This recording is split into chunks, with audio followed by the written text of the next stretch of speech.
नमस्कार दोस्तों, हमारे एम एजुकेशन यूट्यूब चैनल में आपका बहुत बहुत स्वागत है। तो दोस्तों, हमने लाभ हानि और डिस्काउंट का टॉपिक खत्म कर दिया है। दोस्तों, हमने एक टॉपिक और स्टार्ट कर दिया था जिसका नाम था एलसीएम और एचसीएफ, और उस पर हमने अब तक मासापा स्टार्ट कर दिया था, यानी एचसीएफ स्टार्ट कर दिया था। उसमें हमने 2 भाग बना दिए हैं।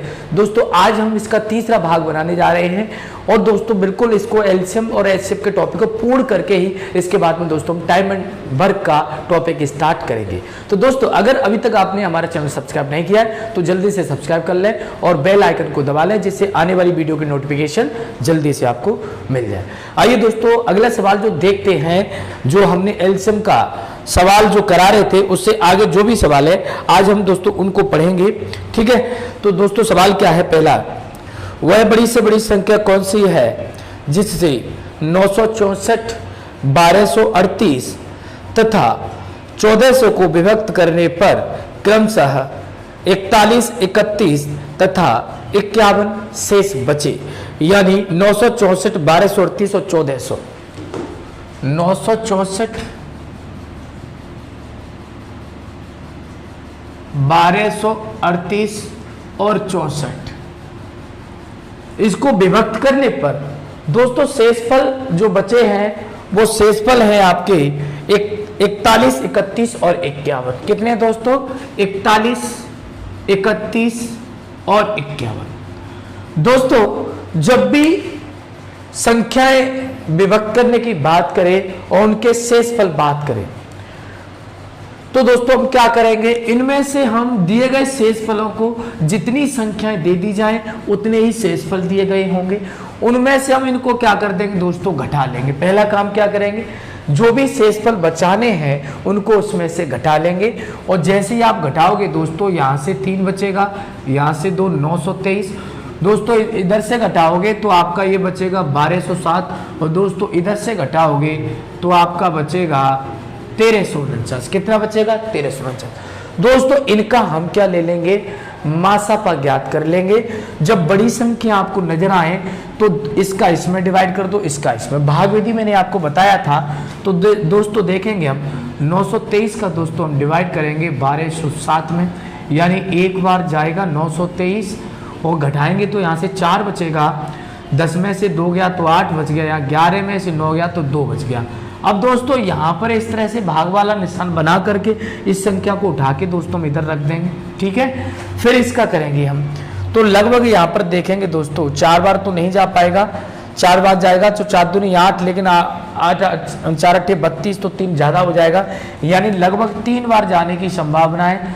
3 चौक 12 हासिल 1, 3 अट्ठे 24 और 1 25 हासिल 2, और 3 दूनी 6 2 8, यानी दोस्तों कितनी बार चला गया? 3 बार चला गया। आपने इसको घटाया दोस्तों, 3 में से 2 गया, 1 बचा, 12 में से 5 गया, 7 बच गया। ठीक है दोस्तों, अब ये 71 का दोस्तों हम क्या करेंगे, इसको उठा के रख लेंगे, 284 को इधर रख लिया हमने दोस्तों। अब आप दोस्तों देख सकते हो इसमें 4 बार जा रहा है, 4 1 4, 4 7 28, पूरा पूरा डिवाइड चला गया।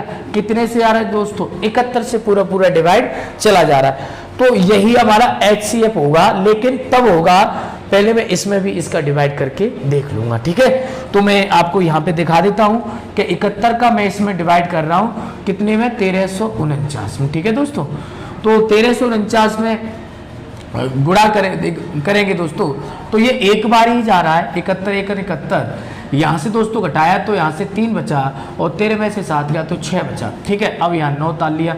अब दोस्तों ये कितनी बार चला जाएगा? ये 9 बार जा रहा है, 9 1 9 9 7 63, यानी कहने का मतलब है दोस्तों कि ये पूरे 71 से डिवाइड हो पा रही है। तो दोस्तों तीनों संख्या 71 से डिवाइड हो गई, तो हमारा दोस्तों एचसीएफ जो आएगा वो एचसीएफ आ जाएगा वो 71, यानी 71 वो संख्या आएंगी जो इनको विभाजित करने पर शेषफल 41, 31 और 51 छोड़ेगी। तो दोस्तों हमारा जो आंसर क्या हो जाएगा? आपका 71 हो जाएगा। जब भी अलग अलग संख्या दे दी जाए और उनके शेषफल दे दिया जाए तो पहला काम होगा कि सबसे पहले उनको घटा लो। घटाने के बाद में जो संख्या मिलेंगी उनका मासापा ज्ञात करना है। 2 विधि बताई थी दोस्तों मैंने, एक तो भाग विधि बताई थी, ये जो मैंने कराई है वो एक गुणनखंड विधि। मैंने आपको बताया था कि अगर बड़ी संख्या आपको दिखाई दे रही हैं तो भाग विधि से आप आसानी से हल कर पाओगे। ठीक है दोस्तों, समझ में आ गया होगा। चलिए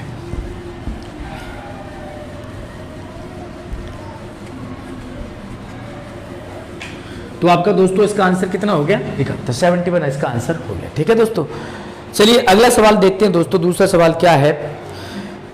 एक त्रिभुज की भुजाएं 48 सेंटीमीटर, 90 सेंटीमीटर तथा 120 सेंटीमीटर है। उस बड़े से बड़े फीते की लंबाई क्या होगी जो इसे माप सके? यानी 48 सेंटीमीटर, 90 सेंटीमीटर और 120 सेंटीमीटर।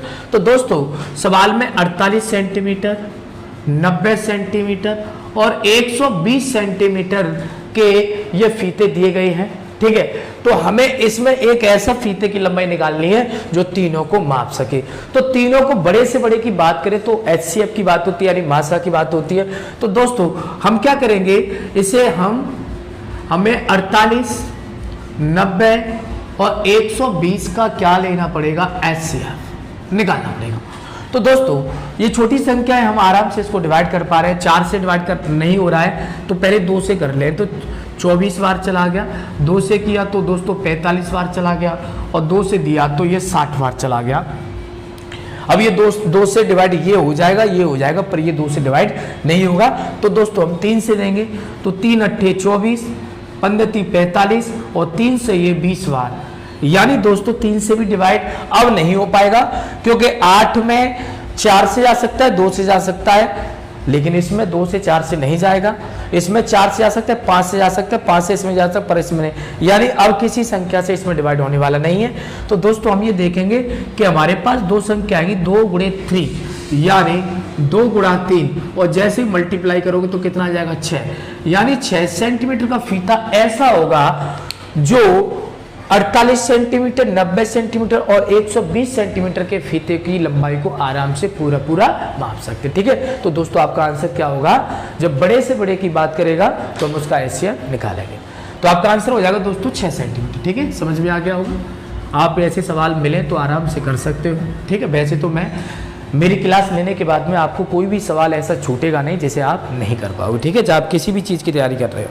अगला सवाल देखेंगे दोस्तों, विद्यार्थियों की अधिकतम संख्या ज्ञात करो जिसमें 1001 पेन तथा 910 पेंसिलें इस प्रकार बांटे जाएं कि प्रत्येक विद्यार्थी को मिले पेन तथा पेंसिलों की संख्या बराबर हो।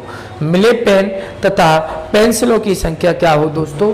बराबर हो। यानी संख्या 1001 और 910 दिया गया है दोस्तों। 1001 और 910 दिया गया है। ठीक है दोस्तों, तो जब दोस्तों इसमें क्या करना है, बराबर बराबर जब भी बांटना हो तो इन दोनों का डिफरेंस लेना है या इन दोनों का अंतर लेना पड़ेगा। क्या लेना पड़ेगा दोस्तों? अंतर।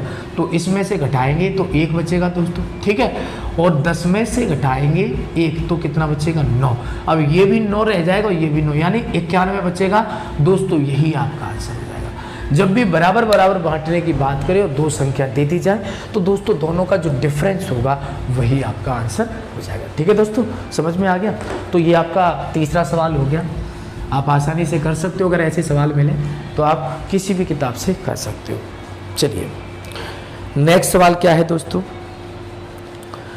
मनोज के पास 44 आम, 110 अमरूद तथा 66 सेब के पौधे हैं।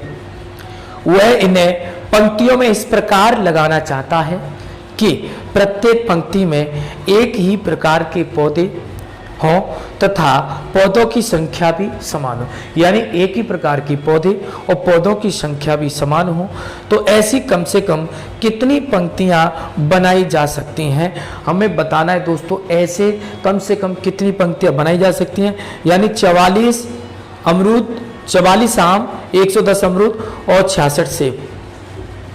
44 आम, 110 अमरूद और दोस्तों 66 सेब। ये दोस्तों आपका ये दिया गया है दोस्तों। हमें बताना है, इसमें दिया गया है कि पौधों की संख्या और पंक्तियों की संख्या बिल्कुल बराबर बराबर हो। तो ऐसी कितनी पंक्तियां बनाई जाएंगी। ऐसी कंडीशन में दोस्तों हम क्या करेंगे, मैंने अभी आपको बताया था कि ऐसी संख्या का डिवाइड करो दोस्तों, ऐसी संख्या का डिवाइड करो जो इस तीनों संख्या को पूरी तरह से डिवाइड करे। तो आपको लग रहा होगा पता कि हम इसको 2 से डिवाइड कर सकते हैं। तो 2 से हमने 22 बार डिवाइड कर लिया, 2 से दोस्तों हमने इसमें डिवाइड किया तो 2 पंजे 10, 2 पंजे 10 55 बार। 2 से फिर दोस्तों डिवाइड करेंगे, 2 3 6, 2 3 6 यानी 33 बार। अब दोस्तों 22 55 33 आपको दिख रहा है, यानी मैं इसे 11 से आराम से डिवाइड कर सकता हूँ। 11 दूनी 22, 11 पंजे 55, 11 3 33। अब अलग अलग संख्या हो गई। तो दोस्तों अगर HCF की बात करेगा तो आपका हो जाएगा 11 दूनी 22, ये तो कॉमन आ गई, ठीक है, कॉमन पौधों की संख्या आ गई।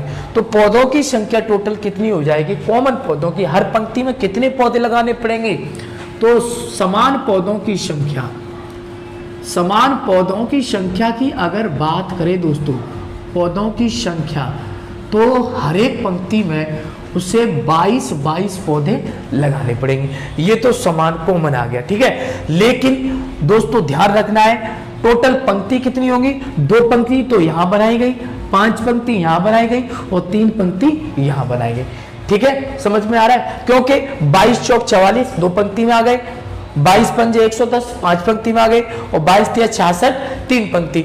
लेकिन कुल पंक्तियों की संख्या पूछिए दोस्तों, तो कुल पंक्तियों की संख्या, कुल पंक्तियों की संख्या दोस्तों हो जाएगी आपकी 2 + 5 + 3, यानी 2 + 5 + 3।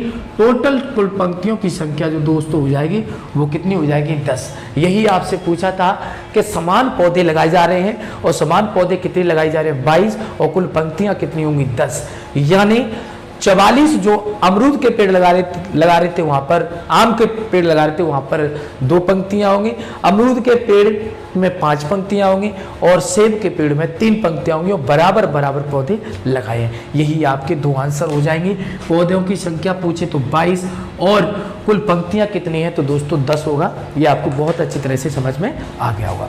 जब भी दोस्तों अगर इस तरह से कहीं बोतलों की संख्या पूछी जाए, पंक्तियों की संख्या पूछी जाए, तो ऐसे सवालों को दोस्तों हम इस तरीके से आराम से कर सकते हैं, ठीक है, समझ में आ गया। चलिए दोस्तों नेक्स्ट सवाल देखते हैं। नेक्स्ट सवाल क्या रहने वाला है, नेक्स्ट सवाल है दोस्तों, किसी आयताकार खेत का आकार 160 मीटर गुणे 124 मीटर है। इस खेत में लगने वाले कम से कम वर्गाकार टाइलों की संख्या कितनी होगी। 160 मीटर गुणे 124 मीटर इसका आकार है, ठीक है।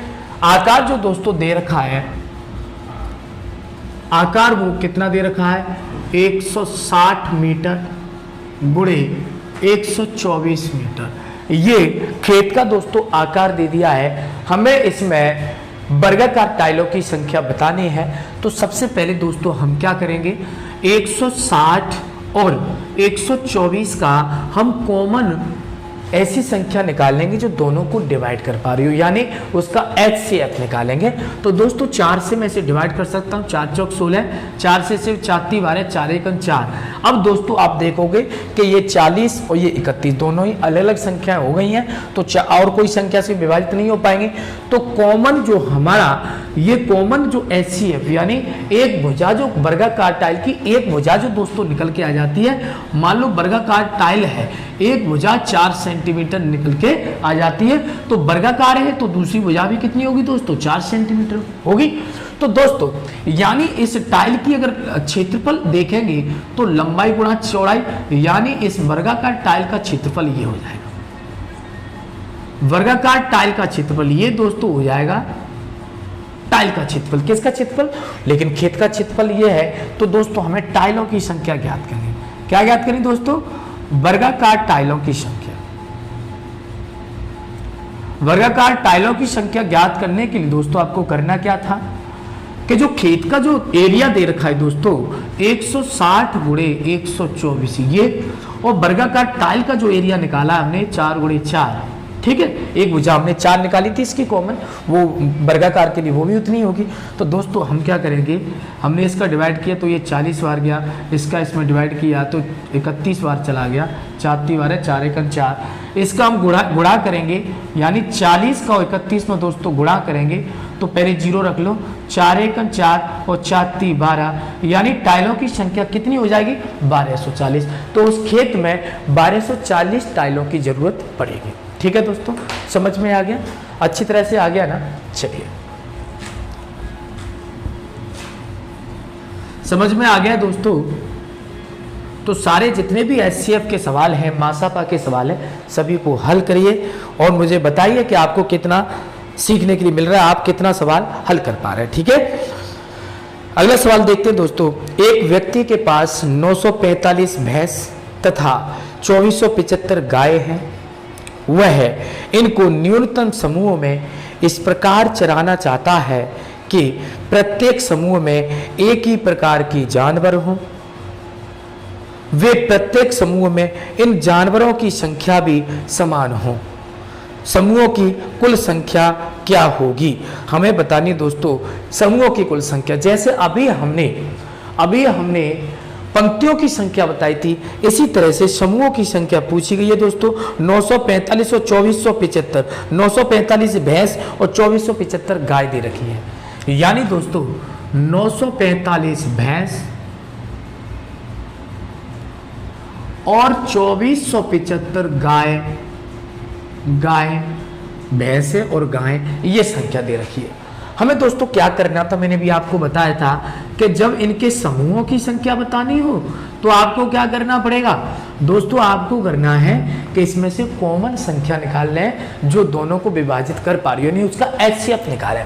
ठीक है, तो आपने एचसीएफ 5 से डिवाइड हो रहा है तो 5 एकम 5, 4 बचेगा 44, 5 अट्ठे 40, 5 नब्बे 45 हो गया।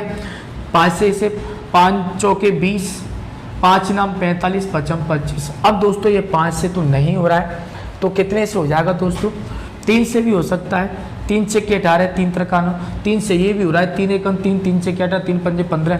अभी भी दोस्तों ये फिर हो रहा है, 3 से दे सकते हैं। 3 दूनी 6, 3 एकम 3, 3 से ये 3 पंजे 15, 3 पंजे 15 हो रहा है दोस्तों। अब दोस्तों ये कितने से हो रहा है, अब नहीं हो पाएगा। क्यों नहीं हो पाएगा, देख सकते हो यहाँ पर 7 और 3 से भाग जा सकते, लेकिन यहाँ 5 और 11 से भाग सकते, तो अब हो ही नहीं पाएगा। यानी कहने का मतलब है दोस्तों 3 त्रिका 9 और 9 पंजे 45, तो 45 तो समूह बन गई। 45 क्या बन गए दोस्तों, मतलब हर बार में 45 हमें जानवर ले जाने पड़ेंगे, लेकिन कुल कितने समूह होंगे हर बार दोस्तों,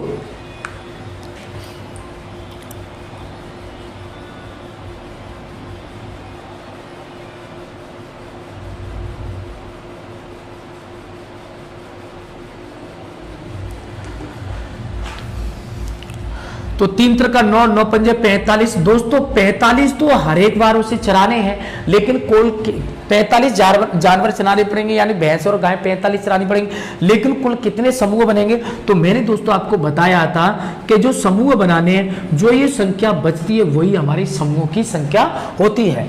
तो दोस्तों समूहों की संख्या की बात करें तो समूहों की संख्या आपकी हो जाएगी 21 प्लस के 55, यानी दोस्तों जोड़ दोगे तो हो जाएगा 76। समूहों की संख्या कितनी हो जाएगी दोस्तों, 76 हो जाएगी। ये जो बचती है संख्या, इन्हीं को टोटल जोड़ लेते हैं। और प्रत्येक समूह में कितने जानवर चराने पड़ेंगे, तो 45 जानवर, प्रत्येक समूह में 45 जानवर चराने पड़ेंगे। प्रत्येक समूह में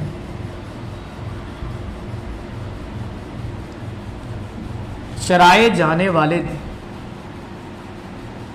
जानवर तो वो हो जाएंगे दोस्तों 45। वो कितने हो जाएंगे 45, यानी हर बार में 45 चराने हैं और कितने समूह बनाए जाएंगे, टोटल 76 समूह बनाए।